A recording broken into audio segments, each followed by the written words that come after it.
em que, retomando o que a gente deixou parado no ar ao final do último segmento do programa, em que como se articulam as forças, por exemplo, em torno de uma anistia?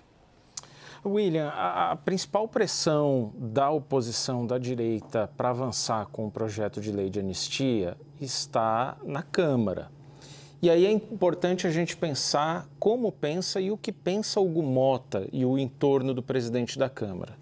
O pensamento de Hugo Motta é o seguinte: é uma pauta divisiva, polarizadora, da qual o presidente da Câmara não gosta. O foco dele para esse ano está em economia, por exemplo, isenção de imposto de renda, segurança pública, por exemplo, a PEC da segurança, educação, Plano Nacional de Educação. Na visão dele, discutir anistia paralisa os trabalhos do Congresso e coloca por água abaixo ou desacelera tremendamente a tramitação de qualquer outro projeto. Diante disso, a tendência de Hugo Motta é não colocar em plenário esse projeto para votação, talvez criar uma comissão especial, mas de alguma forma, em bom português, ir empurrando com a barriga. Por quê? Porque a visão é que muita energia seria gasta para nenhum resultado no final das contas. Se a Câmara aprova, tem o Senado, depois, muito provavelmente, por óbvio, um veto da Presidência da República, voltaria para o Congresso, que certamente derrubaria depois o veto do presidente, e bateria no Supremo, que aí o Felipe conhece muito melhor do que a gente, possivelmente alegaria alguma inconstitucionalidade. Então, tanta energia gasta para isso seria à toa. Para complementar, um ponto que também é importante é a capacidade que a gente vai ver nas próximas semanas do PL, principal partido do Congresso, da Câmara, de frear e obstruir as votações em plenário na Câmara. Mas aí a gente tem uma pergunta: que votações, afinal de contas, estão à espera ali de uma deliberação para o PL bloquear? É isso. Eu queria entender um pouco, do ponto de vista político, Murilo, o que você enxerga que o Bolsonaro vai tratar como seu maior inimigo? Se é Lula, se é o PT, se é a esquerda ou se é o Alexandre de Moraes? Politicamente, o que garante mais adesão? Porque a minha impressão é de que, em algum momento, isso ficou muito... A sinalização que eu percebi nesses 2 dias é de que a chance do país se exaurir no acompanhamento desse processo antes dele acabar é muito grande. Então, a escolha desse inimigo, na minha leitura, é de que, por exemplo, se for mesmo Alexandre de Moraes, em algum momento isso perde força. É por aí ou não? Olha, para o Bolsonaro, nesse ano, o inimigo é o Alexandre de Moraes, sem dúvida, porque ele vai tentar se capitalizar do que ele considera uma injustiça. Agora, a oposição como um todo olha que o governo Lula tem grandes chances de não dar certo e que não vai engrenar e não vai se recuperar.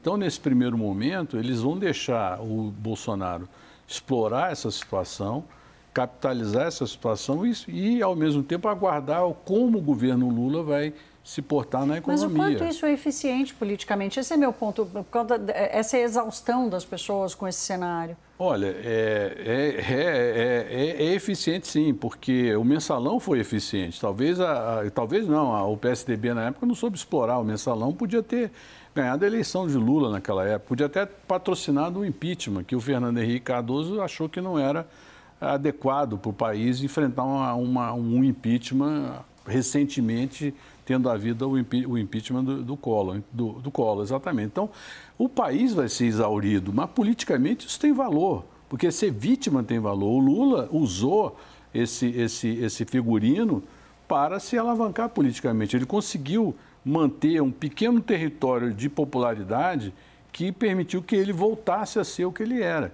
E isso foi a partir da insistência em dizer que ele estava sendo perseguido. Então, a perseguição política, ela traz capital político, principalmente quando você tem um eleitorado radicalizado e polarizado e que acredita na mensagem que o Bolsonaro está dando, como acreditavam também na mensagem do Lula, que estava dando. Ninguém estava questionando ali se o triplex ou se isso ou aquilo era verdade ou não. Acreditavam no que o presidente Lula, o ex-presidente Lula na época falava.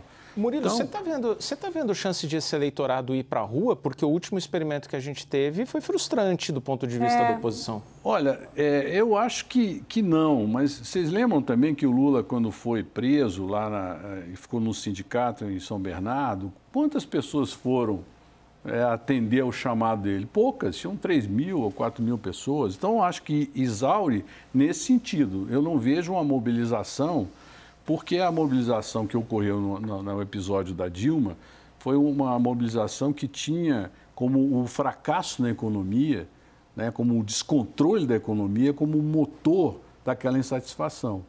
E hoje a gente não vê isso. A gente vê uma insatisfação com o governo, mas a economia está indo mais ou menos, o que é mais um debate elegante sobre a questão fiscal, que o povo não está muito ligado.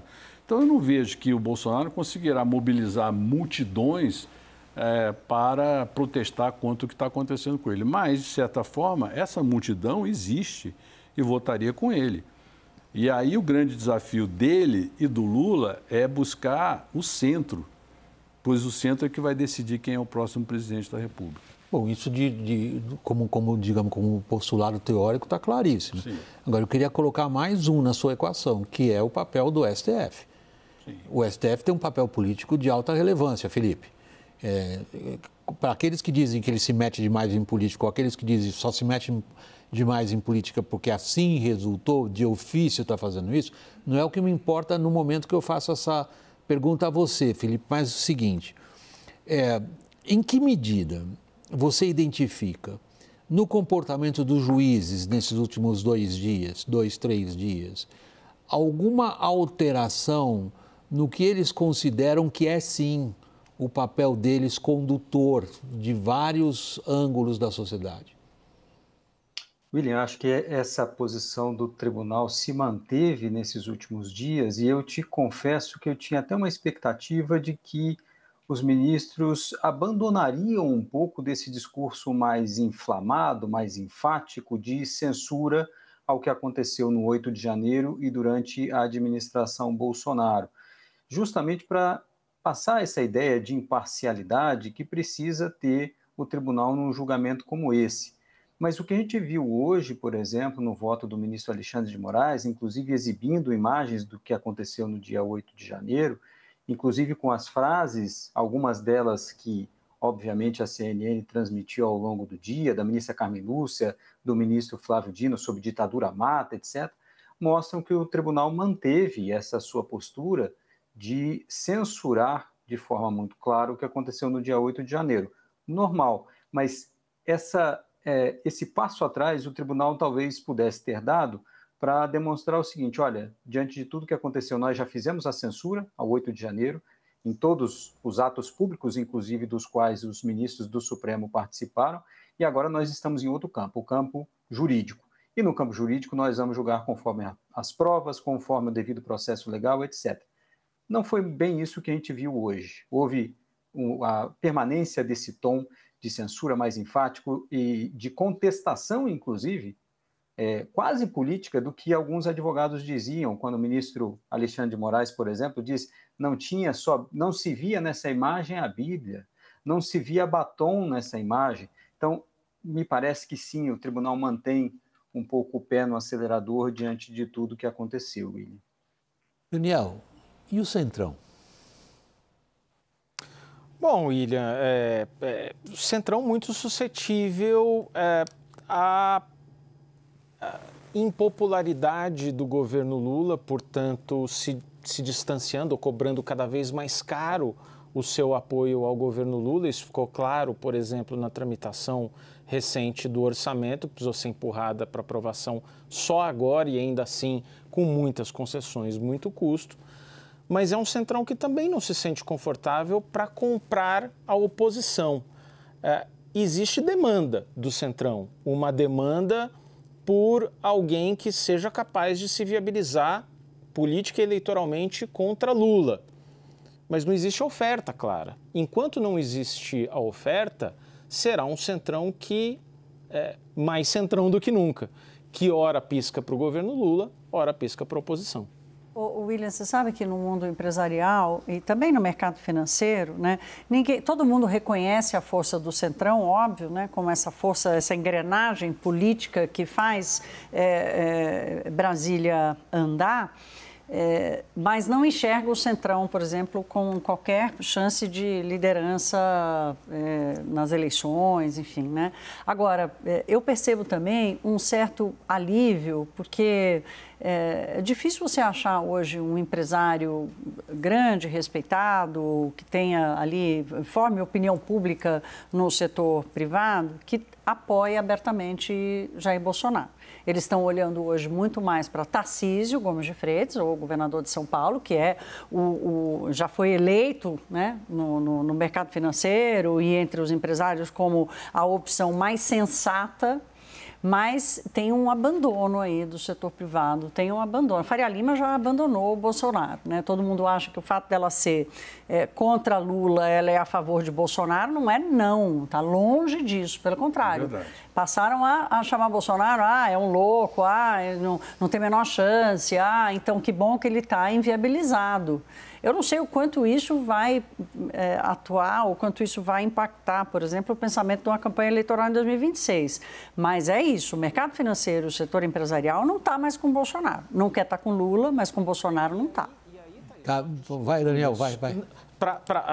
Quem poderia aglutinar essa força do Centrão, que é nitidamente Tarcísio de Freitas, não tem nenhum interesse em se declarar candidato até agora, né? Até pelo menos o ano que vem. Última palavra, pronunciada pela Thaís. Inviabilizado. Está Bolsonaro? Sim, eu acho que como candidato ele não tem a menor chance. Claro que em política tudo acontece, né? A política, vaca voa, faz teu head aí, tartaruga sobe tartaruga sobe em árvore, como dizia o Vitorino Freire. Agora, é muito difícil, né? Não há como. E como eu disse, o grande debate para ele vai ser a dosimetria e criar um ambiente propício para um debate favorável à anistia adiante.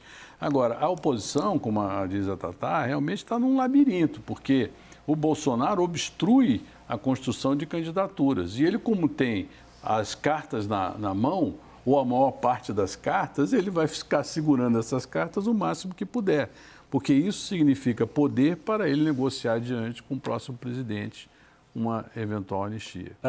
Para matar isso aqui com aquela manchete, Felipe, você é jornalista e você não escapa dessa. Inviabilizado?